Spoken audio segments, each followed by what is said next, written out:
नमस्कार साथियों, प्राचीन भारत के इतिहास में हमने आपसे नवपाषाण काल तक का चर्चा कर दिया था, जिसमें सभी नवपाषाण काल का यानी नियोलिथिक का सारी विशेषताएं पढ़े थे, हम लोग समझे थे। तो इतिहास के ही क्रम में एक नया चैप्टर जो नवपाषाण काल के समानांतर चलता है और सच कहें तो उसी का एक व्यावहारिक और तकनीकी रूप से हिस्सा बन जाता है। तो हम आज एक नए चैप्टर में प्रवेश करते हैं और आइए आज हम एक नए चैप्टर के बारे में पढ़ते हैं और समझते हैं। इसका नाम ताम्रपाषाण काल या कैल्कोलिथिक है। यह समानांतर इसमें मुख्य लक्षण, मुख्य विशेषताओं के बारे में पढ़ते हैं। और जैसे नवपाषाण काल को दो हिस्सों में बांटा जाता है। नवपाषाण काल को आप कह सकते हैं तो एक दो हिस्सों में बांटा जाता है। एक जो इसका हिस्सा है वो गैर मृद भांड वाला हिस्सा है। गैर मृद भांड का दौर या कह गैर मृद भांड नवपाषाण काल। इस दौर की सबसे खास विशेषताएं क्या है? तो इस दौर के जो सबसे खास विशेषताएं हैं कि यहाँ धातु का उपयोग है। धातु का प्रयोग इस दौर में नहीं, मतलब नो, धातु नहीं है। और इसी का एक दूसरा जो दौर है वो मृदभांड नवपाषाण काल। इसका मतलब हुआ या इस धातु का प्रथम प्रयोग का दौर। कौन धातु? तो तांबा का। अब यही तांबा का जो धातु है, अब इसका जो कालखंड आपको मैंने जो बताया था, जैसे कि आपने मेहरगढ़ इसका सबसे पुराना साक्ष्य मिला था, तो ये 7000 BC से दक्षिण भारत में जब इसका एक्सटेंशन होता है, उसका जो काफ़ी लंबे समय तक जारी रहता है, तो लगभग 1000 BC तक ये जारी रहता है, ये दक्षिण भारत तक। और कहीं कहीं तो 700 BC तक भी आ जाता है। लेकिन अब इसका जो दौर है, तो ये जो 7000 BC से जो दौर है, ये लगभग ये इस दौर यानी गैर मृदभांड मिला है, लेकिन बहुत ऐसा जो मृदभांड है, मृदभांड का मतलब पॉटरी, मिट्टी का बर्तन। इसका मतलब है मिट्टी का बर्तन, मतलब मृदभांड मिट्टी का बर्तन, पॉटरी। तो इसका जो दौर है वो लगभग 7000 BC। ऐसे मुख्य दौर जो इसका हमने बताया था आपको, मेन जो कालखंड इसका था वो 5000 या 5500 कहें, मान लीजिए 5500 BC से।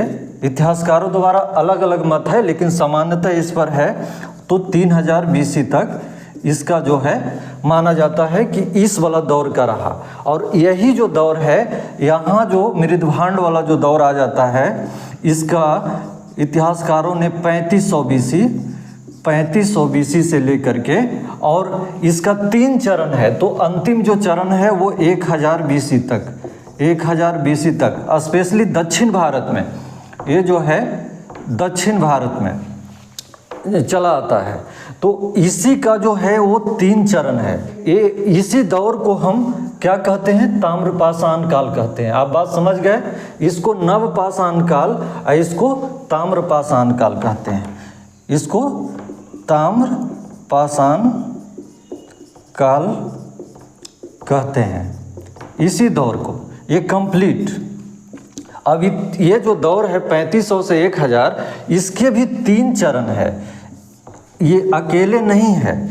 इसको आप अगर देखें तो ये को 3500 से जो BC से 3500 BC से लेकर के 3500 से 2500 BC तक इसका प्रथम चरण है। ये प्रथम चरण है किसका? ताम्रपाषाण का। इसका दूसरा जो चरण है वो लगभग 2700 BC से 1900 BC तक इसका चलता है, जो हड़प्पा के समकालीन है। 2700 BC से 1900 BC तक चलता है। हड़प्पा के समकालीन। इसका जो इसके बाद का जो है ये दक्षिण भारत में जो आपको 1000 तक ही आता है, तो वहाँ जो उसका जो लेयर है वो कई लेयर मिलता है।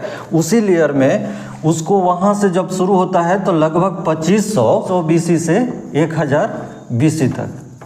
आप ये समझ गए? तो इसी दौर, ये जो मेन दौर है, आप समझें कि ये नवपाषाण काल का ये चरम अवस्था है, जो गैर मृदभांड, मतलब ये सेरेमिक इसको एज कहा जाता है, और उस सेरेमिक एज है। यहाँ पके मृदभांड, कच्चे मृदभांड, पॉटरी सब यहाँ पे मिलता है, और तांबा का प्रयोग। तो इसके अलगाव का मुख्य कारण ये है धातु का प्रयोग यहाँ नहीं है, और धातु का प्रयोग ये यहाँ पे है, तांबा का यहाँ पे प्रयोग होगा।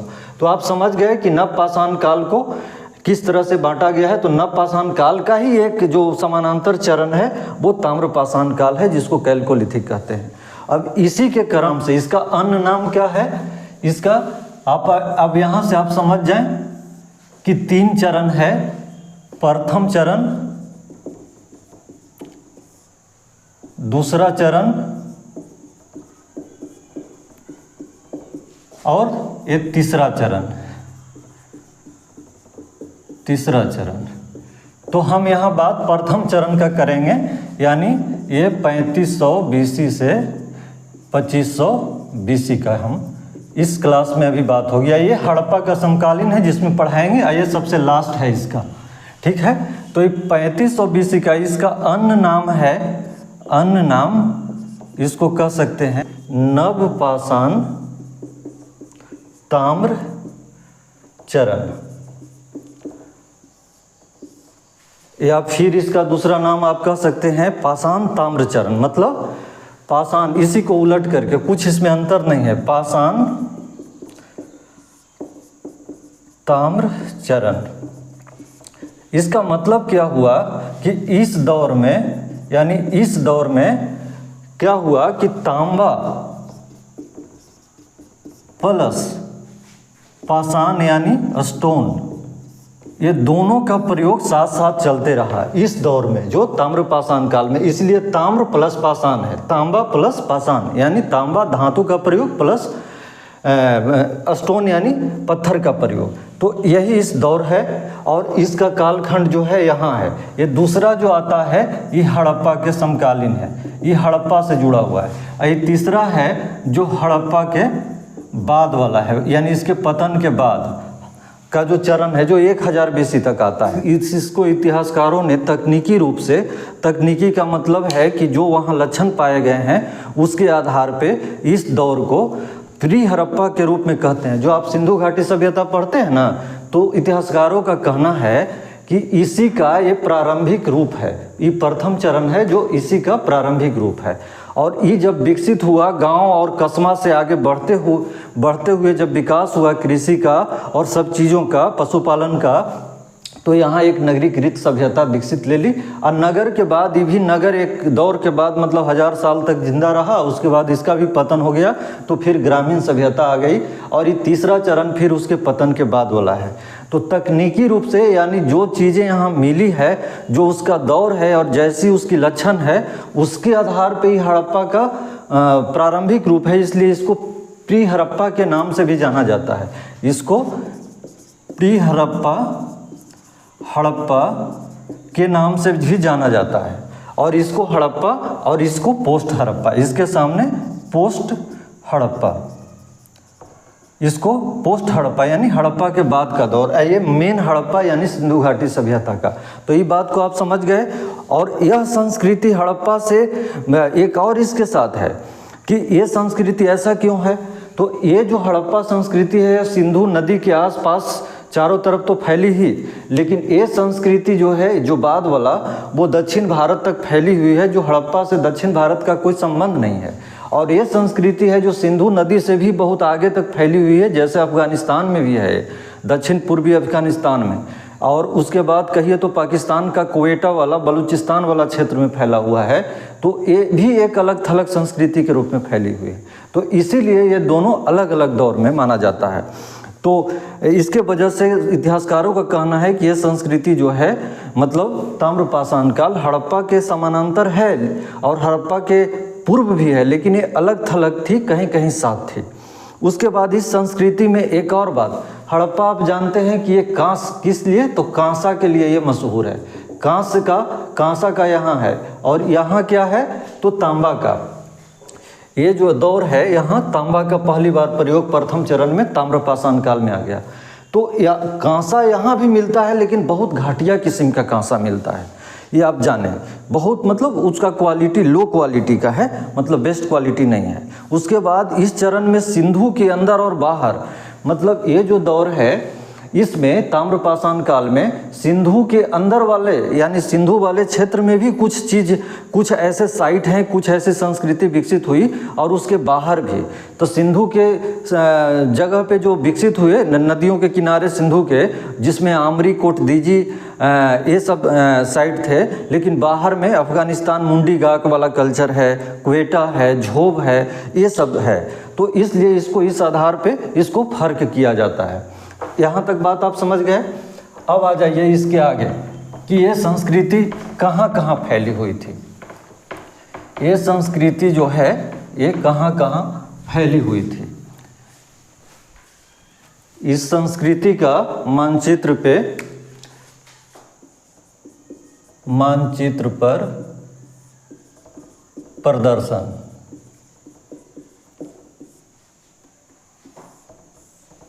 सबसे पहले आप है जो ये इंडिया का मैप ऐसे बना लीजिए। सॉरी, जल्दी नहीं बन पाता है थोड़ा।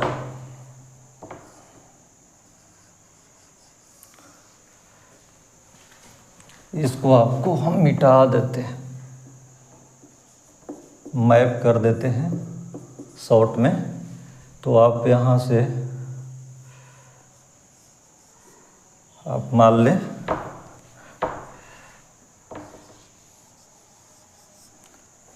ऐसे आप समझ जाएं। बढ़िया नहीं बन पा रहा है ना, जो भी है समझने के लिए आप ऐसे समझ जाएं। ये यहाँ से ये पाकिस्तान वाला हिस्सा हो गया, ठीक है, ये अफ़गानिस्तान है। तो यहाँ पे जो है इसके कई ऐसे संस्कृति है, इसके कई ऐसे संस्कृति है जो आपको हम बताते हैं। जैसे यहाँ देखिए, यहाँ सोठी कालीबंगा, ये राजस्थान में है यहाँ पे। इसके बाद जो है यहाँ पे सोथी कालीबंगा के बाद यहाँ पे है जो प्री हड़प्पा हरियाणा, यहाँ पे जो है प्री हड़प्पा हरियाणा। उसके बाद आपको पाकिस्तान में हम इंडिकेट करते हैं कि देखें यहाँ पे, यहाँ क्वेटा, ये वाला क्षेत्र पे जो है वो क्वेटा संस्कृति है। यहाँ पे जो है मुंडी गाक है, मुंडी गाक संस्कृति। यहाँ पे जो है झोब है, झोब संस्कृति। यहाँ पे आप देख रहे हैं इस जगह पे है जो कुल्ली नाल है, कुल्ली नाल संस्कृति। उसके बाद आप यहाँ एक नदी जो ऐसे बहती है ये सिंधु, तो सिंधु के आप कहें तो आमरी और कोटदीजी। तो सिंधु के इस वाले इलाका पे यहाँ पे यहाँ आमरी कल्चर है, यहाँ पे आमरी है, आमरी संस्कृति। और यहाँ पे है जो कोटदीजी है, कोटदीजी वन प्रथम।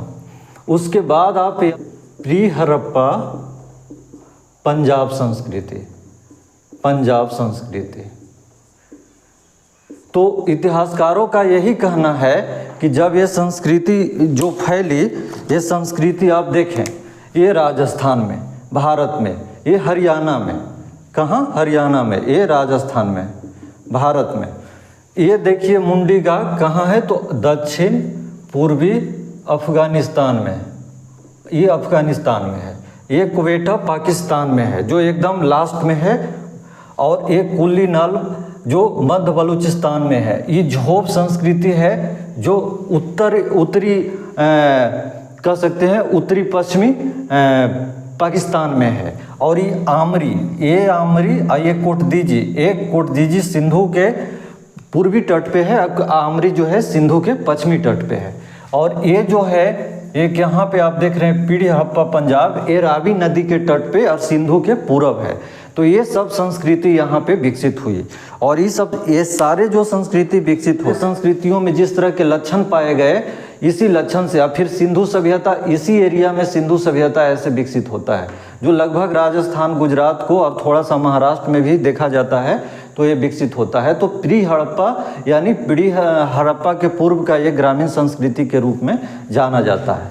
तो इससे आप समझ गए। और इस संस्कृति का प्रमुख लक्षण कौन कौन है, तो अगर आप नंबर 1 के आधार पे अगर ये देखें, अगर इसको हम नंबर 1 से नामकरण करें, तो नंबर 1 के आधार पे यहाँ पे आप आ जाएं, थोड़ा सा मिटा देते हैं।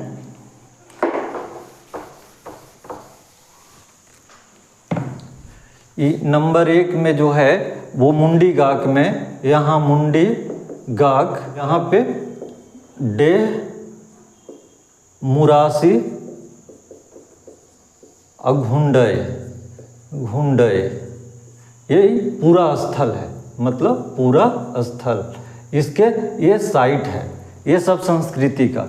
ये कहाँ, तो ये मुंडी गाक में, अफगानिस्तान में। नंबर 2 में अगर आप कहें तो नंबर 2 का जो साइट है रहमान की ढेरी, कहाँ, तो अगर झोप संस्कृति, अगर इसको हम 2 मान लें, 2, तो झोप का है कि रहमान का ढेरी। और इसके अन्य कई सारी संस्कृतियां हैं, जैसे कि घुंडई की टीला, गोमल, ये काफ़ी इसके मशहूर है, गोमल। ठीक है।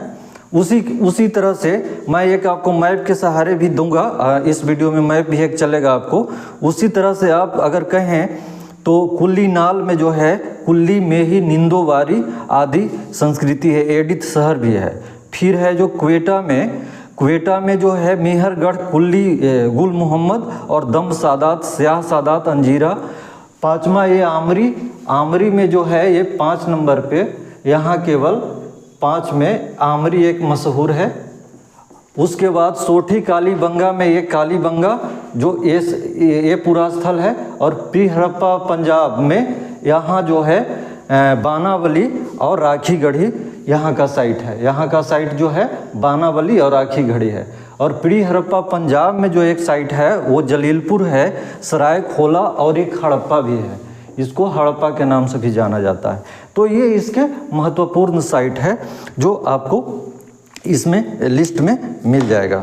और इससे समझ में आता है कि ये हड़प्पा के पहले का ये संस्कृति है। और इसी आधार पे जो है विकसित होता है एक नई संस्कृति जो व्यापारिक और नगरीय संस्कृति के रूप में माना जाता है, जिसे सिंधु घाटी सभ्यता की संस्कृति या हड़प्पा की संस्कृति कहते हैं। फिर अगर आप आ जाएं कालखंड 3500 BC से 2500 BC। दूसरा जो इसका बिंदु हो सकता है, जो मूल है, ये नवपाषाण काल के बाद उभरा हुआ और समानांतर है। नवपाषाण काल के बाद उभरा एवं समानांतर जारी रही।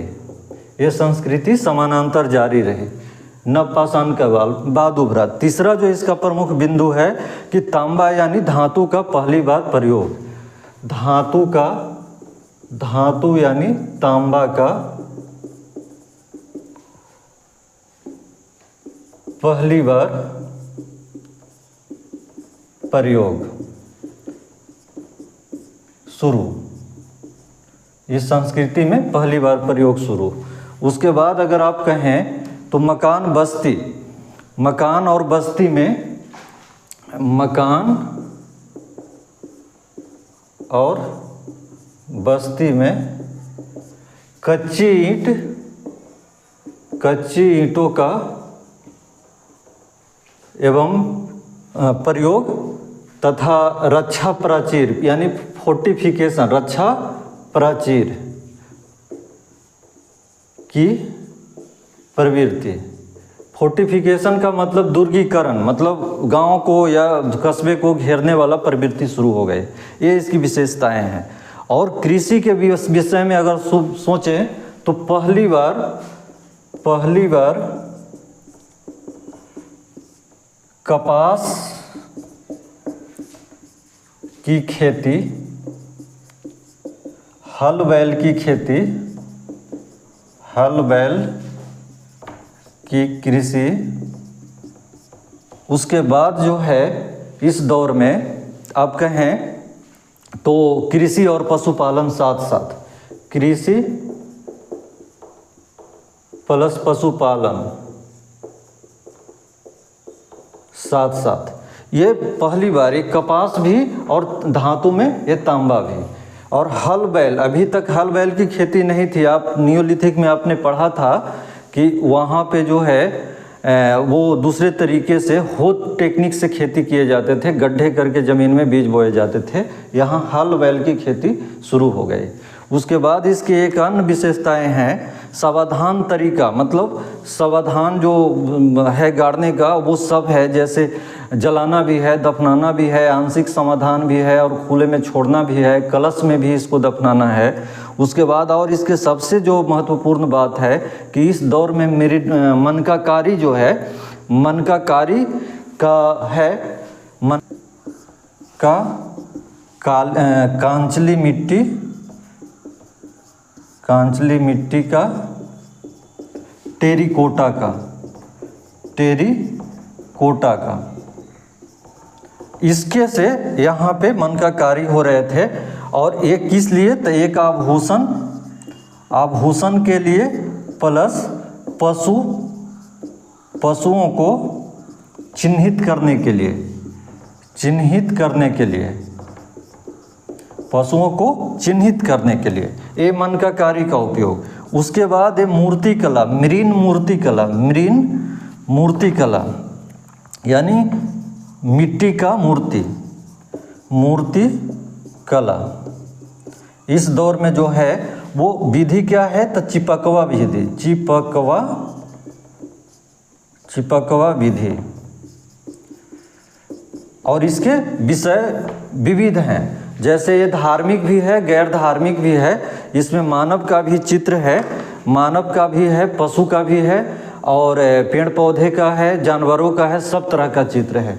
तो ये चिपकवा विधि से, चिपकवा मतलब मिट्टी से ऐसे ऐसे चिपका करके, मान लिया कि ऐसे मिट्टी का एक ऐसा बनाए, फिर इसमें मिट्टी जोड़े, फिर जोड़े, ऐसे ऐसे तरीके से, इसको चिपकवा विधि कहते हैं। उसके बाद इस दौर का जो है सावधान तरीका हो गया मृदुहांड, यानी पोट्री जो है इस दौर में कंप्लीट कई प्रकार के पोट्री मिलता है, जैसे कि आप चाक निर्मित पोट्री, रंगीन पोट्री, पकाए हुए कच्चे पोट्री, सब तरह का मिलता है। और वो पोट्री की कई विशेषता है, जैसे बफ वेयर, यानी बफ वेयर का मतलब है कि गुलाबीपन लिए हुए है जो वो पोट्री है, मतलब अपना रंगत में पकाने के बाद। फिर लाल रंग की पोट्री है, फिर काले रंग की पोट्री है, फिर लाल और काले रंग की पोट्री है, पिंक बेयर मतलब गुलाबीपन लिए हुए है, फिर डीप ब्लू यानी बैगनी रंग के पोट्री है। तो ये कई प्रकार के पोट्री भी यहाँ पे मिलते हैं।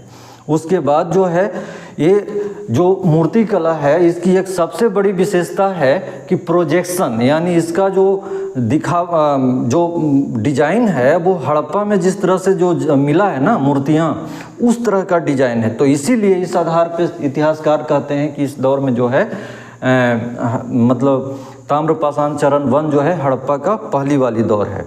तो इसके वजह से इस दौर को काफ़ी महत्व मिलता है। तो अगर आप आके समझें कि इस दौर का महत्व किस लिए है, अगर हम महत्व पे बात करें तो इसका दौर यानी इसकी महत्व पर इतिहासकारों ने बताया कि आखिर क्या महत्व रखता है इतिहास में, पढ़ने का इसका क्या फ़ायदा मिल रहा है और कैसे समझा जा सकता है इतिहास को।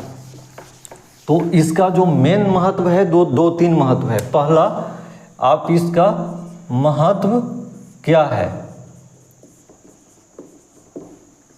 तो इसका पहला जो महत्व है यह विकासशील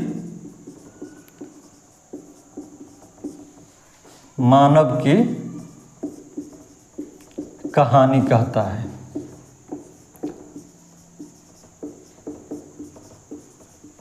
क्योंकि आपने शुरू से आप पैलियोलिथिक से देखे हैं कि किस तरह से मनुष्य आगे अपने गुफाओं और कंदराओं से आगे बढ़ता है।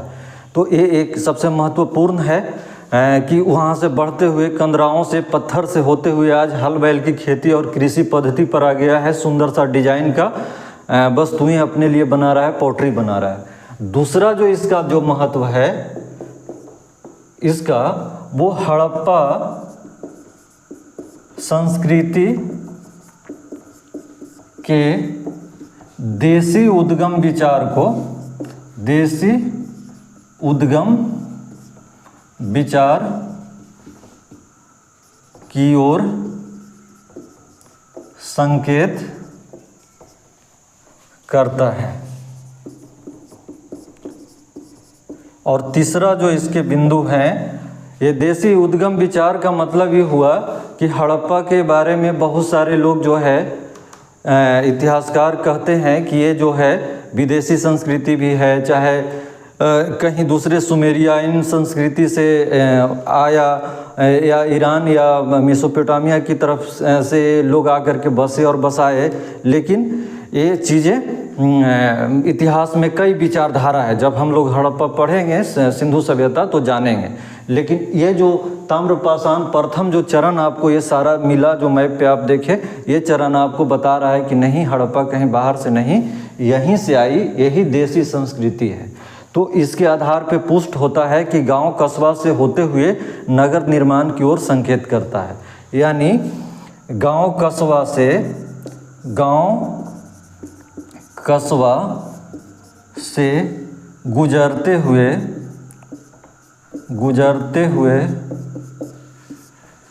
नगर निर्माण की ओर संकेत।